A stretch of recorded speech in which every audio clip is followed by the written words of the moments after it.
Swati हरतु no दुरितम् अज्ञानतिमिरान्धानान् ज्ञानाञ्जनशलाकया चक्षुरुन्मीलितं येन तस्मै श्रीगुरुवे नमः।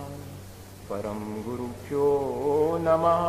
परम्पराचार्यगुरुभ्यो नमः। सकलकलुषविध्वंसकं श्रेयसां परिवर्धकं धर्मसंबन्धकं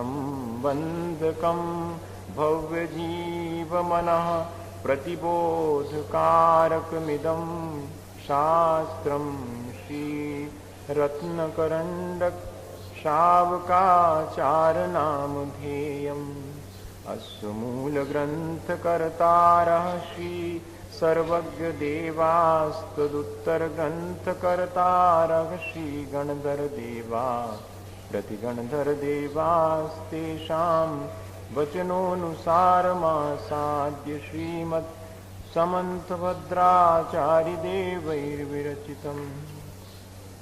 मङ्गलं भगवान् वीरो मङ्गलं गौतमो गणी मङ्गलं कुन्दकुन्दाद्यो जैनधर्मोऽस्तु मङ्गलं सर्वमङ्गलमाङ्गल्यं सर्वकल्याणकारकं प्रधानं सर्वधर्माणां जैनं जयतु शासनम्। कोटिशतं द्वादशैव कोट्यो लक्षान्यशीतिस्रधिकानि चैव पञ्चाशदष्टौ च सहस्रसङ्ख्या मेतश्रुतं पञ्चपदं नमामि। अरिहन्तभाष्यर्थं गणगरदेवेहि गन्त्यं सम्मं प्रणमामि भक्तियुक्तो सुदनान्मगो वयं शिरसा इच्छाई वन्ते सुधभक्तिकाओ सुगोको तो सालोचिम अंगो वंग पहिने पाऊने परियम्मि सुत परिमाणियों गो गए चुलिया चे सुत थे सुजम कायम सानि चुकालम चिमे पूजे में वंदामि नमस्सामि दुखो को कम को इलाओ सुवे उन्नम समाय उन्नम जिनुन संपत्ति को मच्चम अत नमोस्तु पूर्वाणि श्री साध्य विलायम श्री आचार्य भक्ति काय सगम करोमि हम। नमः श्री वर्धमानाय निर्धूत कलिलात्मने सालोकानां त्रिलोकानां यद विद्यादर्पणायते। बोले भगवान महावीर स्वामी की। आचार्य पिछले दिनों ये बात बहुत अच्छे से जान ली है या कि कुछ लोगों ने शायद अपने जीवन में इस बात का अभ्यास भी किया होगा या अनुभव भी किया होगा कि हमारे जीवन में जितनी परिणामों में निर्मलता आती है उतना ही हमें सुख और शांति मिलती है और वास्तव में एक स्थिति ऐसी भी बनती होगी जब पूर्णतः आत्मा निर्मल हो जाती होगी। उस निर्मल हुई आत्मा को ही हम परमात्मा कहते हैं और उसी के प्रति हमारा श्रद्धान है और वही हमारा लक्ष्य भी है, वही हमारा धर्म भी है। और धर्म जैसे कि आज हम वर्तमान में सोचते हैं कि कहीं बाहर से ग्रहण करने वाली चीज़ है, कुछ क्रियाएं दोहरा लेने के नाम धर्म हैं, तो ऐसा नहीं है। धर्म तो अंतरंग में परिणामों की विशुद्धि का नाम है। जितनी जितनी विशुद्धि बढ़ती जाती है उतना उतना धर्म हमारे भीतर स्वतः ही आता चला जाता है। धर्म तो सांसों की तरह है, धर्म वस्त्रों की तरह नहीं है कि कहीं से वस्त्र जैसे हम पहन लेते हैं वैसा नहीं है। धर्म तो सांसों की तरह है कि जैसे हमारे जीने के लिए वो अनिवार्य है, ठीक ऐसा ही हम अपने धर्म को मानकर उसको प्राप्त करने के लिए कोशिश कर रहे हैं। तब आचार्य भगवंतों ने उपाय बताया कि उस धर्म की प्राप्ति के लिए, उस परिणामों की निर्मलता के लिए क्या करें। तो परिणाम तो संसार में आर्त रौद्र रूप ही होते हैं। परिणाम निर्मल होवे तो धर्म ध्यान से होते हैं। धर्म ध्यान कैसे होवे? तो कहते सच्चे देवगुरु शास्त्र का सानिध्य पाना पड़ेगा। और सच्चे देवगुरु शास्त्र का सानिध्य अकेले पाने से नहीं होगा। पहले तो यही कहेंगे कि भैया मंदिर जाओ, फिर उसके बाद कहेंगे कि भगवान का स्वरूप पहचानो, ताकि कोई तुम्हें गाफिल ना कर पाए, कोई और किसी दूसरी दृष्टि से तुम्हें विचलित ना कर दे। इसलिए उसका स्वरूप समझ लो। ठीक है, हम मंदिर भी जाने लगे, सच्चे देवगुरु शास्त्र का सानिध्य भी मिल गया, सच्चे देवगुरु शास्त्र का स्वरूप भी समझ लिया। अब क्या करें? तो कहते अब जो है अपने लिए उनके चरणों में समर्पित करो। उसके बिना दृष्टि में निर्मलता नहीं आएगी। पहले तो कह दिया कि सच्चे देवगुरु शास्त्र के सानिध्य से ही आ जाएगी, तो अकेले सानिध्य से नहीं आएगी, उनका स्वरूप समझना पड़ेगा, तो थोड़ी निर्मलता आएगी परिणामों में कि अरे कैसा स्वरूप है, बड़ा अद्भुत है। और फिर वैसा ही स्वरूप मुझे प्राप्त करना है, इसलिए मैं इनके चरणों में अपने को समर्पित करूं। तब जाकर के हमारे परिणामों में धीरे धीरे निर्मलता आएगी। ये बात हम पिछले दिनों समझ चुके हैं। तो निर्मलता आती है जब दृष्टि बदलती है तब, क्योंकि अब दृष्टिकोण ही बदल गया। किसी भी चीज को कम से कम दो दृष्टि से तो किया ही जा सकता, अच्छी दृष्टि से और बुरी दृष्टि से, और तीसरी दृष्टि का अपन को ख्याल ही नहीं है कि जैसा है वैसा करना। एक राग रूप होता है या एक द्वेष रूप होता है अपनी दृष्टि राग द्वेष दोनों से रहित होकर के वीतराग कहां हो पाती है? वो ही दृष्टि की निर्मलता है। जितनी देर के लिए हमारी दृष्टि राग द्वेष से विमुख होकर के स्थिर हो जाती है, वो हमारी दृष्टि ही निर्मल है, वीतराग दृष्टि वो है। और वही वीतराग दृष्टि वास्तविक दृष्टि है। उपयोग बदल जाता है, दृष्टि बदल जाती तो उपयोग बदल जाता। देखो, अगर बहुत तकलीफ है और डॉक्टर के पास पहुंचो, अब तकलीफ तो पूरी ज्यों की त्यों है, कछु डॉक्टर के पास पहुंचे से कछु भाव नहीं, लेकिन उसने थोड़ा आला लगा के देख लिया, थोड़ा नब्ज देख ली, पूछ लिया, दो बातें अच्छे से कर ली हैं और दवाई लिख दी। अबे खाई नहीं हैं और दवाई लिख दी, उसने कहा अच्छा हो जाएगा, घबराने की कोई बात नहीं, ये तो बहुत छोटी बात है, कोई ज्यादा थोड़ी। तो ऐसे वापस आते हैं जैसे कि आधो ठीक होगा वो, अबे कच्चू भाव नहीं है ठीक, लेकिन पहले बहुत हड़बड़ाहट हो रही थी कि पता नहीं क्या होगा क्या नहीं होगा, और डॉक्टर ने समझा दिया, दवाई लिख दी, देख लिया है, तो फिर उसके बाद रोग ज्यों का त्यों होते हुए भी अब मन में दृष्टि बदल गई कि ठीक हो जाएगा। पहले ऐसा लगता था कि पता नहीं क्या होगा, ठीक नहीं हुआ तो कहां तक सहन करूंगा, और अब दृष्टि बदल गई तो सब कुछ वही होते हुए भी और हमें शांति वहीं से मिलने लगी। मैं इसीलिए बार बार इस बात को कहता हूं कि जहां हम हैं वहां जरा ठीक से रहना सीख लेवें, तब वहां से बाहर निकलेंगे तो कहीं और रह पाएंगे। अकेली जगह बदलने से नहीं होता, जौन से ने बनी घर में ऊका कर है वन में, ऐसा कहते। अकेले जगह बदलने से क्या होगा? आप अगर घर में ही ठीक से निर्वाह नहीं कर पा रहे हैं तो आप छोड़ दोगे तो दूसरी जगह वैसे ही करने लगोगे। अभी घर के लोगों से करते थे, कल के दिन बाहर कहीं रहोगे तो उनसे करोगे, क्योंकि आदत तो गई नहीं, दृष्टि तो बदली नहीं। और दृष्टि बदल जावे तो वहीं के वहीं रह करके भी सारे कामों के बीच में भी हम जो है धर्म ध्यान कर लेंगे। ध्यान रौद्र ध्यान से बचने की दृष्टि आ जाए।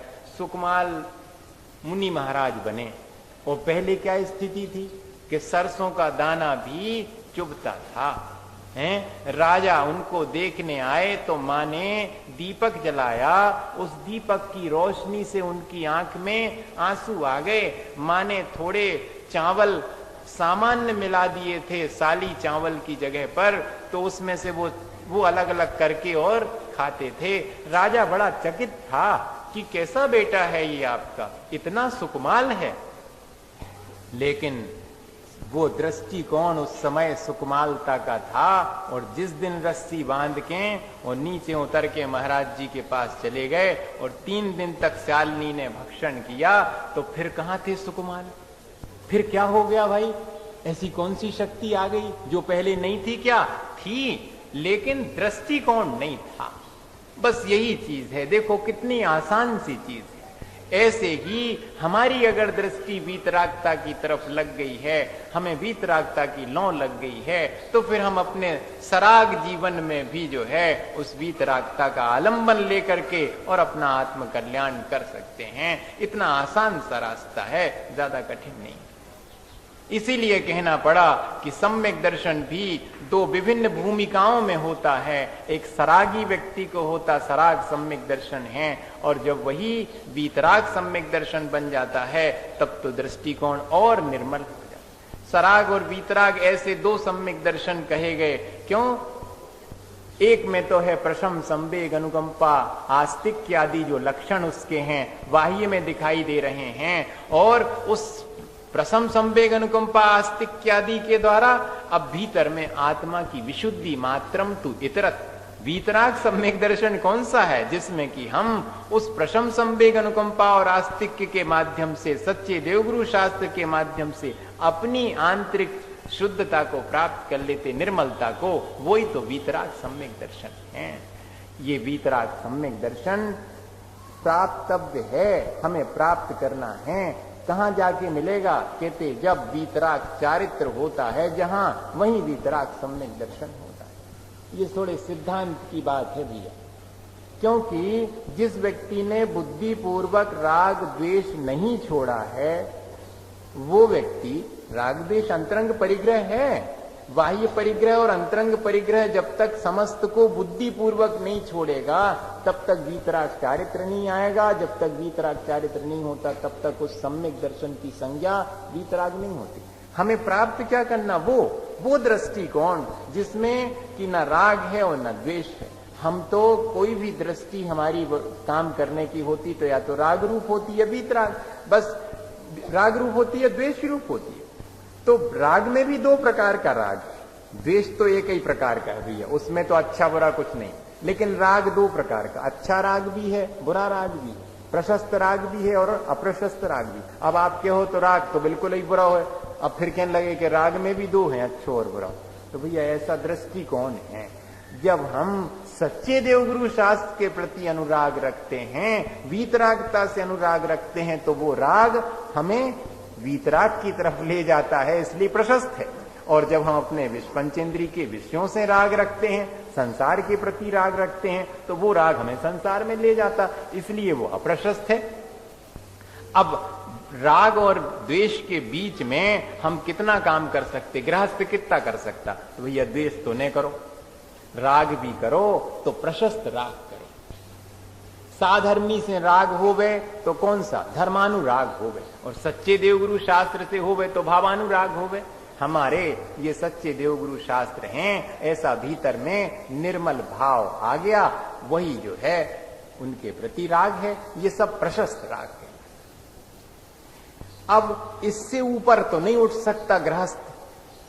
अगर उठ सकता है कोई तो कौन उठ सकता है? जिसने पांचों पापों का बुद्धि पूर्वक त्याग कर दिया है, अंतरंग बहिरंग परिग्रह त्याग कर दिया है, वो वीतराग अवस्था को प्राप्त हुआ व्यक्ति इन दोनों दृष्टियों से रहित होकर के वीतराग दृष्टि को प्राप्त कर सकता है। वास्तव में वही दृष्टि हमें प्राप्त करनी है। वो जो वीतराग दृष्टि है उसी का नाम तो वीतराग सम्यक दर्शन है। और जब तक हम धर्मानुराग में लगे हैं तब तक भी वो सराग सम्यक दर्शन कहलाएगा। पूजा कर रहे हैं, पाठ कर रहे हैं, स्वाध्याय कर रहे हैं, ये सब क्या है? ये सब सराग अवस्था है। और जब हम उस सब से हट करके और अपने आत्मा में ही लीन हो जाते हैं, दृष्टि राग और द्वेष से ऊपर उठ जाती है, तब वो स्थिति वीतराग दृष्टि है। वो हमें प्राप्त करना। एक बहुत छोटी सी घटना अपन समझें, शायद उससे ये बात समझ में आ जावे। गृहस्थ अवस्था में वीतराग सम्यक दर्शन तो होता नहीं, लेकिन वीतराग सम्यक दर्शन जैसा कुछ थोड़ा बहुत अनुभव तो कर सकते हैं। कैसा अनुभव कर सकते हैं? एक गृहस्थ थे दोनों, और उनके दो बेटे थे। बहुत मुश्किल के बाद तो उनको दो पुत्र एक साथ मिले थे, बड़ी मुश्किल से। एक दिन क्या हुआ कि वे दोनों पुत्र नदी में डूब करके समाप्त हो गए 20-20 बरस के होने के बाद, और उन दोनों की लाश वापस लौटी घर। पिता घर में नहीं था। पता नहीं सच्ची घटना है कि नहीं भैया, हमने पढ़ी थी। तो दोनों वापस जब लाश उनकी लेकर के आए तो मां अकेली घर में थी, खाना बना रही थी, और पिता तो बाहर कहीं काम पर गए हुए थे। अब जैसे ही वो लाश लेके आए तो क्या करे, अब मां क्या करे, ज्यादा पढ़ी लिखी समझदार थी नहीं, रोना भी नहीं आया उसको, ना उसके कुछ समझ में आया कि क्या करूं। उसने कहा कि उस कमरे में दोनों को रख दो, ढक करके रखवा दिया, और चुपचाप दम साधे और अपने काम में लगी रही, खाना बना रही है। आपको बड़ा, सबको अपन को भी बड़ा अजीब लगेगा कि ऐसा कहीं होता है जी। हमारे ये घटना तो हमारी देखी नहीं है भैया, लेकिन दूसरी घटना हमारी देखी हुई है। हमारे टाइम में एक प्रोफेसर साहब पढ़ाते थे, उनकी माँ एक्सपायर हो गई थी, वो वहां उनके पास पहुंचे और उनकी डेड बॉडी अभी रखी हुई है, और उसको जला करके और सीधे वहां से हमारा क्लास लेने के लिए वापस आ गए थे कि क्लास नहीं छूटनी चाहिए बच्चों की। एक हफ्ते में एक पीरियड उनका आता था पेट्रोलॉजी का। आप आश्चर्य नहीं करेंगे, हम लोगों को आश्चर्य हुआ था कि माँ को जो है वहां पर जला करके और यहां सीधे आकर के कक्षा ले रहे हैं। किसकी हिम्मत पड़ेगी? ये तो वर्तमान में भी है। इतनी जो है वीतरागता गृहस्थ के भी आ जाती है कि ठीक है, जो हुआ उसे मैंने स्वीकार कर लिया। लगेगा तो ऐसा कि अरे बिल्कुल भी अनुराग नहीं है। अनुराग तो है, लेकिन अब वो किस काम का? अब जो जीव जाना था वो चला गया, अब हम रोएं भी तो उससे वापस तो आने वाला नहीं। लिखा है कि एक मां अपने बेटे की पीड़ा को देख करके स्वयं रो रो करके अपने प्राण देना चाहे तो दे देवे, लेकिन बेटे की पीड़ा कम नहीं कर सकती रत्ती भर भी। अब वो मां भोजन बनाती है कि अभी खाने के लिए आएंगे, थके हारे आएंगे। अब वो दोनों तो जाना थे सो चले गए, और बनाती है चुपचाप खाना। जब वो आते हैं तो पैर धोने लगते तो कहती कि सुनो, एक बात पूछनी है। क्या पूछना है? तो हाथ मुंह धो लो और आ जाओ, बैठ जाओ, खाना वाना खा लो, हम उसी बीच पूछ लेंगे। तो खाना खिलाती जाती है और पूछती है कि वो जो अपन ने पड़ोसी के यहाँ से कोई सामान लिया था वो मंगाने आया, तो क्या करें? दे देना चाहिए वापस?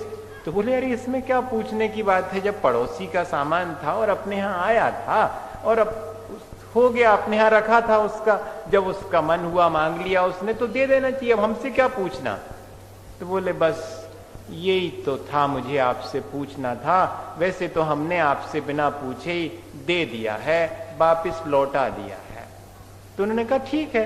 तो अब भोजन कर लिया, उसके बाद उनको साथ में लेकर के बाजू के कमरे में जाती है। ये क्या है?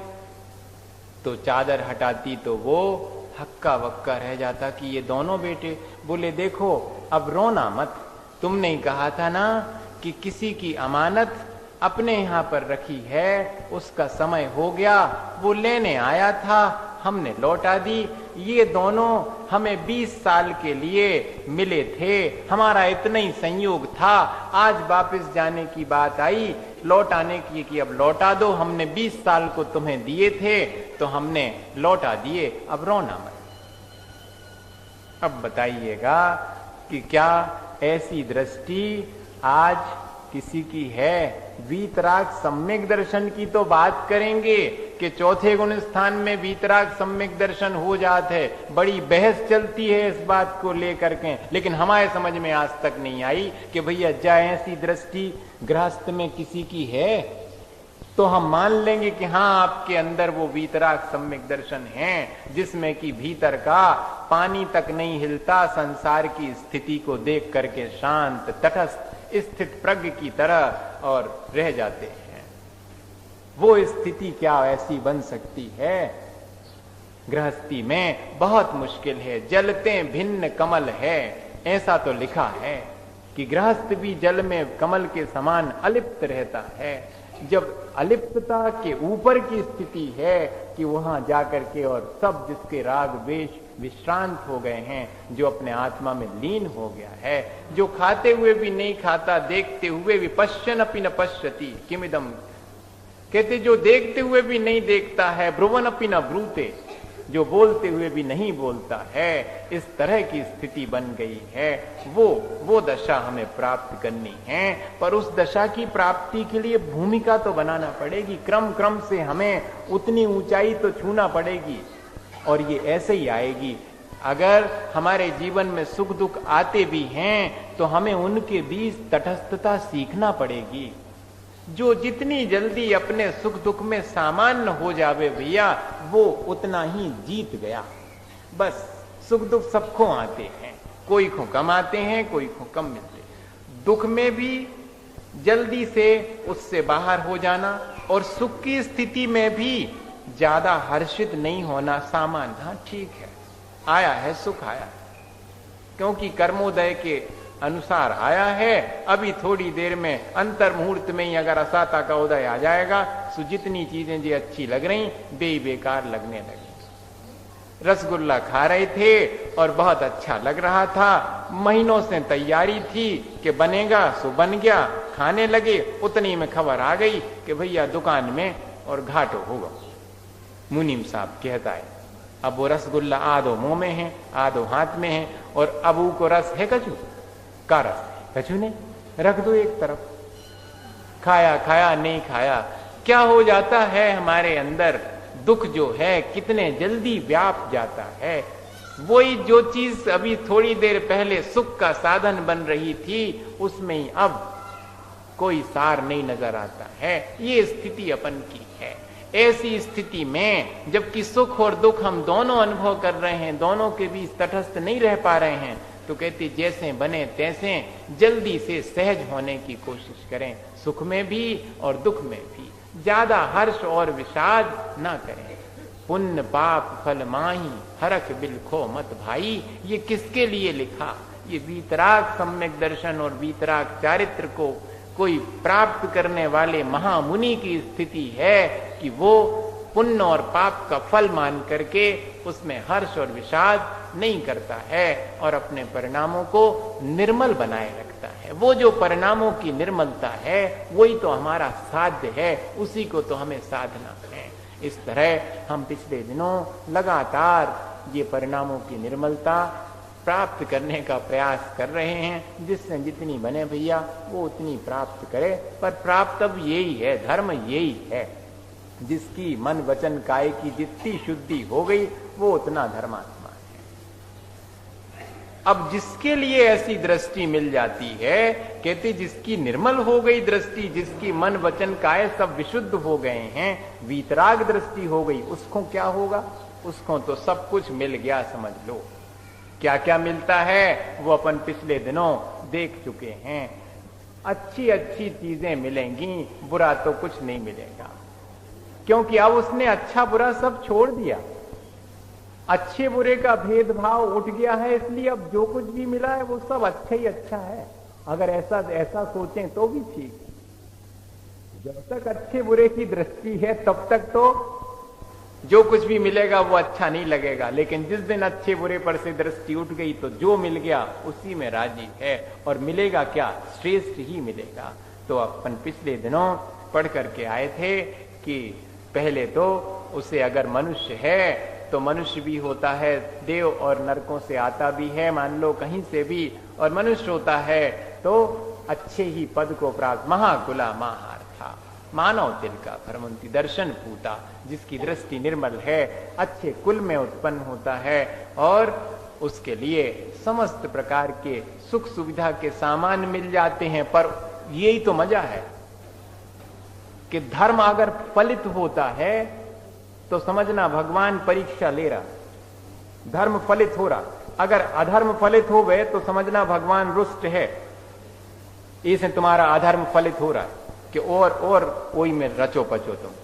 और अगर आपसे खुश है तो कथन की शैली है और कुछ नहीं है। भगवान कोई अपन से ना नाराज होता ना खुश होता, उसको इतनी फुर्सत नहीं। वो तो सकल गे गायक तदपि निज आनंद रसलीन, वो तो अपने आत्मा के आनंद में लीन है आपके बारे में सोचने की। लेकिन अपन क्या करें, अपन सोचें तो ऐसे ही सोचें कि जब किसी व्यक्ति का अधर्म फलित होवे तो समझना कि और संसार बढ़ रहा हो, और किसी का धर्म फलित होवे तो कहते अब परीक्षा की घड़ी है, धर्म का फल मिलने लगा है। और अगर थोड़े चूक गए तो उसी में रंजायमान होकर के धर्म न छूट जाए।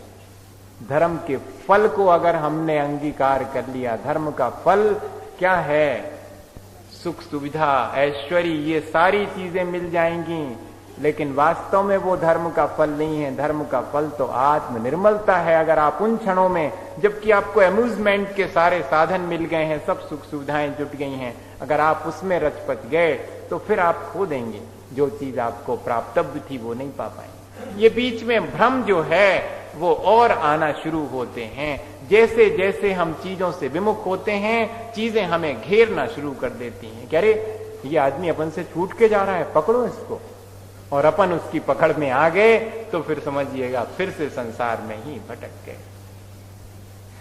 वही स्थिति यहां पर है कि सब सुख सुविधाएं जुटा रहे हैं। आज तो जो है और एक कदम आगे बढ़ के कहते हैं कि अब उसके लिए सम्यक दर्शन के महात्म से धर्म चक्र की भी प्राप्ति होती है। वास्तव में पहले तो इंद्रों का वैभव मिला, फिर मनुष्य हुए तो कौन सी चक्रवर्ती पना प्राप्त हुआ, वहां भी चक्र प्राप्त हुआ, चक्र रत्न। और अब धर्म चक्र का प्रवर्तन भी वही पुण्यात्मा, वही निर्मल दृष्टि वाला करता है। क्या कहते हैं, आज 3 श्लोक एक साथ अपन पढ़ लें, एक के बाद और तीनों का अर्थ समझ लेंगे तो ये बात सम्यक दर्शन की आज अपन को पूरी हो जाएगी।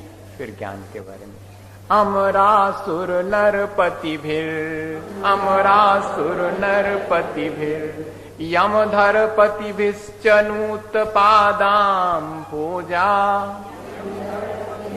नूत पादाम भोजा दृष्टया सुनिश्चितार्था वृष चक्रधरा भवन्ति लोक शरण्या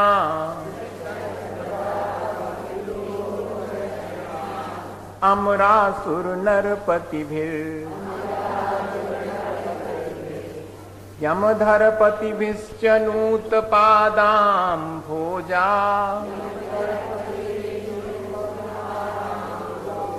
दृष्टया सुनिश्चितार्था प्रसुद चक्रधरा भवन्ति लोक शरण्या शिवमजर मरुजमक्षय, शिवमजर मरुजमक्षय मव्याबाधम विशोक भय संकम काष्ठागत सुख विद्या विभवम विमलम भजन्ति दर्शन शरणा शिवमजर मरुजमक्षय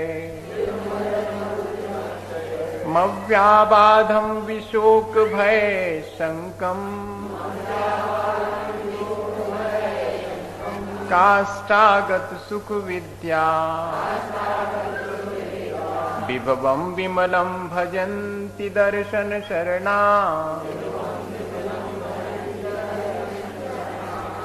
देवेन्द्र चक्र महिमानममीयमानम् देवेन्द्र धर्मेन्द्रचक्रमहिमानममेयमानम् राजेन्द्रचक्रमवनीन्द्र शिरोर्चनीयम्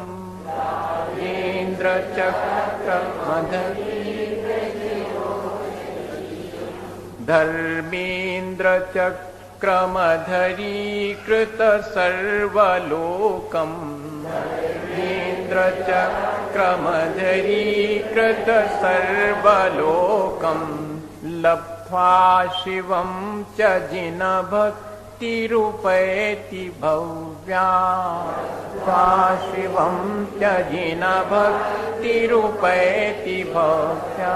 ये तो आसान है, इसको फिर से पढ़ें क्या? ये तो बन जाएगा, जैसे अपन भक्तांबर पढ़ते हैं वैसे। इस तरह सम्यक दर्शन की कितनी और विशेषताएं हैं, कैसे क्रम क्रम से जिसकी दृष्टि निर्मल होती चली जाती है वो क्या क्या चीजें प्राप्त करता है और अंततः अपने आत्म स्वरूप को, उस शिव सुख को प्राप्त कर लेता है। ये बात इसमें कही गई है।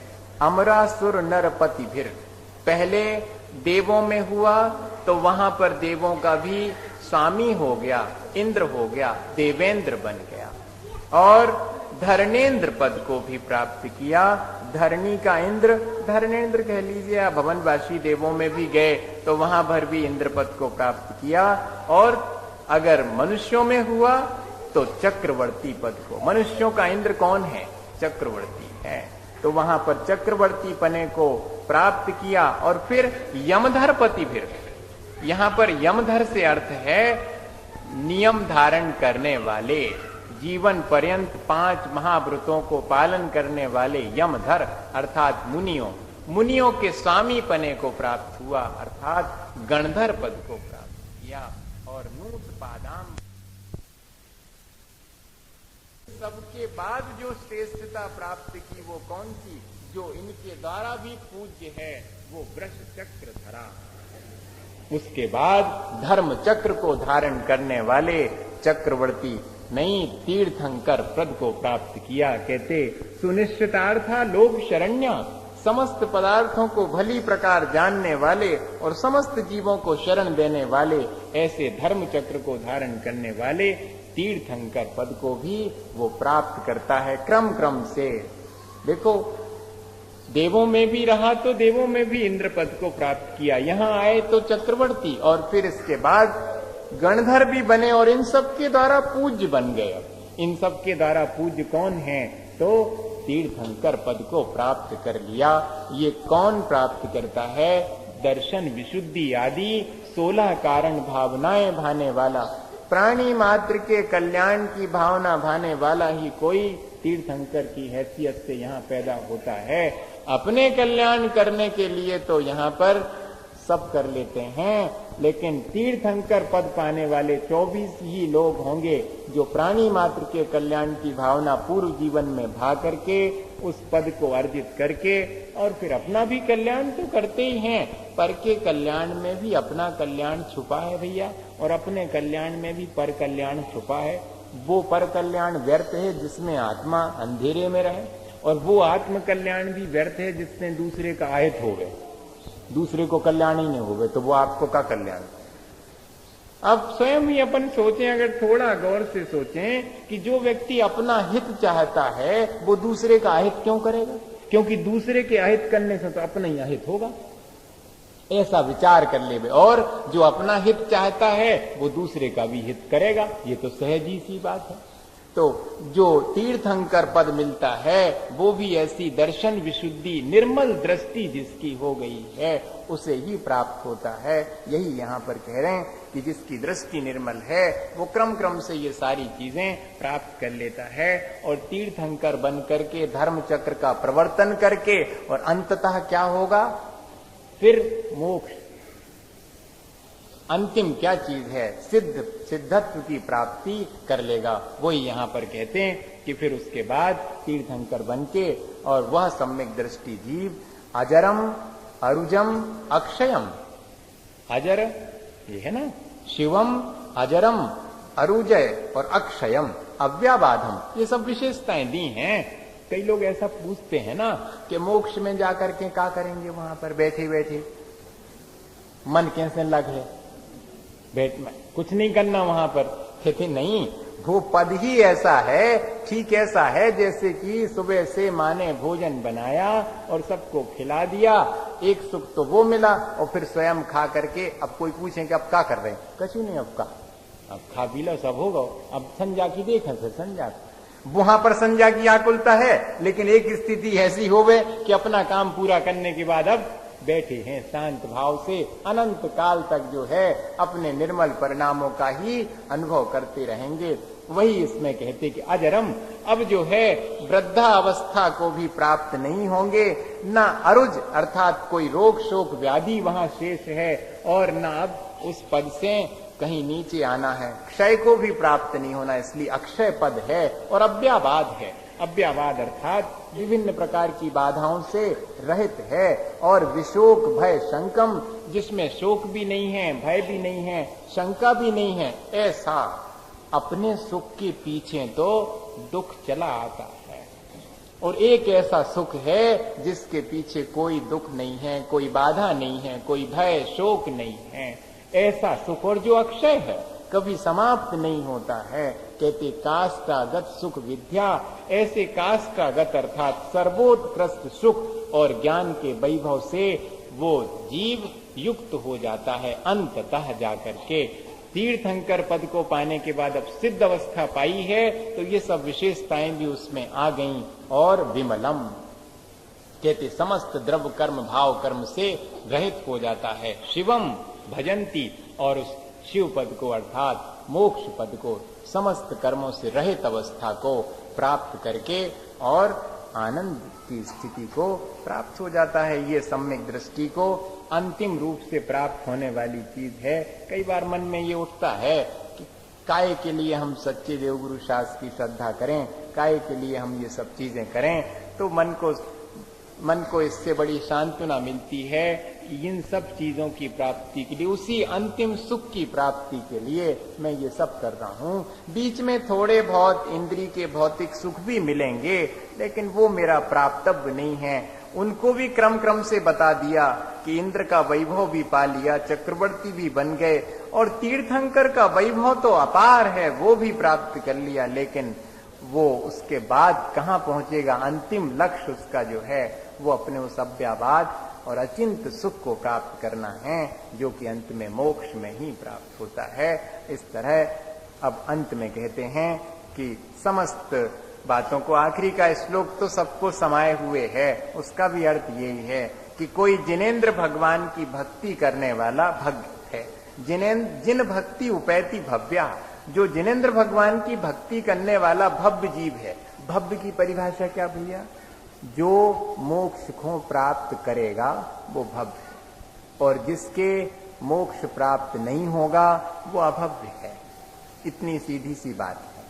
हमारे भीतर सम्यक दर्शन ज्ञान चारित्र प्रकट होगा, हमें सच्ची दृष्टि मिलेगी, ये हमारी भव्यता है जो होने योग्य है। भव्य का अर्थ है जो होने योग्य है, जिसके भीतर सम्यक दर्शन ज्ञान चारित्र ये सब होने को है, वो भव्य जीव है। कहते जो जिनेन्द्र भगवान की भक्ति करता है वो भव्य जीव क्या प्राप्त करता है? कहते अमेय मानम अर्थात अपरिमित, जिसका कि कोई हम उपमा नहीं दे सकते, ऐसी प्रतिष्ठा या ज्ञान प्राप्त करता है। और क्रम क्रम से कहते देवेंद्र चक्र महिमानम, पहले देवेंद्र चक्र मतलब इंद्रों के वैभव को प्राप्त कर लिया, इंद्र समूह की महिमा को प्राप्त कर लिया। फिर अवनीन्द्र सरोचनीयम, फिर कहते मुकुटबद्ध जितने राजा 32,000 हैं वो चरणों की पूजा कर रहे हैं, ऐसे कौन से पद को? राजेंद्र चक्रम, चक्रवर्ती के चक्र रत्न को प्राप्त कर लिया। और फिर अधरीकृत सर्वलोकम धर्मेंद्र चक्रम,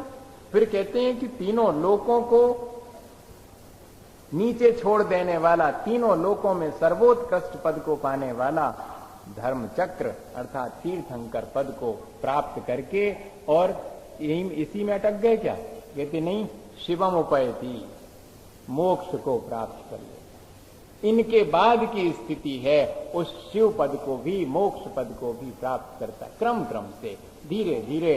और दृष्टि की निर्मलता जैसे जैसे प्रगाढ़ होती चली जाती है, वैसे वैसे हमारा लक्ष्य हमारे निकट आता चला जाता है।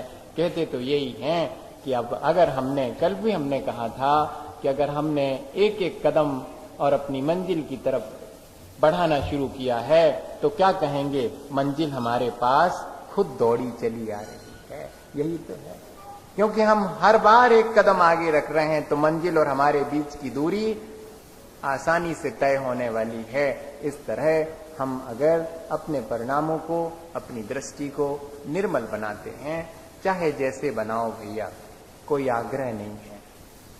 प्राप्तव्य हमारा ये है, आपको जैसे बने तैसे अपने दृष्टि की निर्मलता हो सकता है।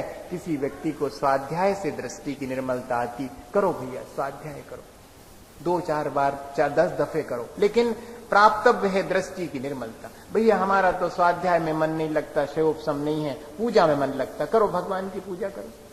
संसार के पापों से बचने का जो उपाय हो सके वो उपाय करो बस। और संसार के पापों से बच गए, जितनी देर को बच गए, 24 घंटे में आधे घंटे को बच गए भैया, ठीक। एक घड़ी आधी घड़ी आधे में हूँ आध, तुलसी संगत साधु की हरे कोटि अपराध। एक घड़ी आधी घड़ी आधे में हूँ आध, जा कह रहे, एक घड़ी पहले कह दी, चलो एक घड़ी 24 मिनट की होती एक घड़ी, और फिर कहती आधी घड़ी, नहीं सही उतनी तो आधी घड़ी, और फिर आधे में हूँ आध, उसमें से भी आधी। लेकिन संगत साधु की तुलसी अगर कोई करे तो क्या कहते हैं, हरे कोटि, जन्म जन्म के हमने करोड़ों जन्मों में जो संचित कर लिया है, अज्ञानतावश जो पाप संचित कर लिया है, उससे भी हम मुक्त हो जा सकते हैं। ये पहले नीरज जी सुनाते थे कि हमारे समझ में नहीं आता था कि घरे कपड़ा आए धोबी के धोवे, सो बाहर पटिया पे धरवा ले और पानी मंगवाओ और ऐसे किंचा लगाए और घरे धर ले, इतने में हो गए का शुद्ध। बाद में समझ में आई कि जो 16 घड़ी की धोती और अगर तन्नक किंचा मारे रहे तो शुद्ध हो गई, कह ले हाँ शुद्ध हो गई। एक घड़ी आधी घड़ी, बेघड़ी लगा लो, 16 घड़ी में से अगर एक ऊपर की घड़ी भी और गीली हो गई तो पूरी 16 घड़ी। ऐसे ही जो है, अगर हमारे 24 घंटे की जितनी घड़ियां हैं उसमें से एक घड़ी भी हमारी पवित्र हो गई तो पूरी 24 घंटे क्या, पूरा जीवन जो है वो पवित्र हो सकता है। यही यहाँ पर है, जैसे बने वैसे अपने परिणामों की निर्मलता करके और उस पद को, मोक्ष पद को प्राप्त करने की भावना रखना चाहिए। इसी भावना के साथ बोले आचार्य गुरु और विद्यासागर मुनि।